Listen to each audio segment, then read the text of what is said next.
This morning I went to Buckingham Palace. Prime Minister Boris Johnson called for unity, hours after winning a resounding election victory that reshapes Britain's political landscape and fast-tracks its exit from the EU. On a promise to get Brexit done, his Conservative Party trounced opposition Labour with its greatest success since the 1980s. Thank you very much. Winning 365 seats to Labour's 203.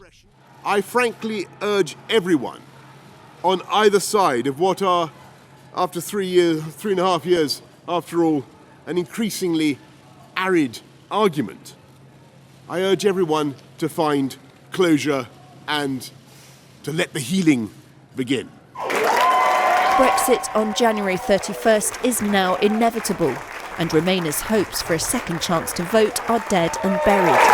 But Johnson's next daunting task is negotiating a trade agreement with the 27-member bloc.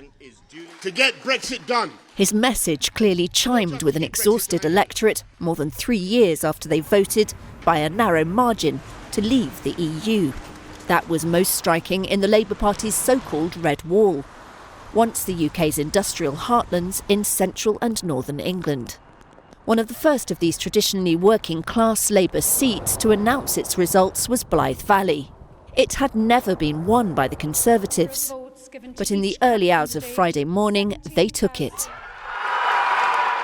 After that, the Red Wall continued to crumble, with left-wing Labour losing scores of seats in its worst result since 1935.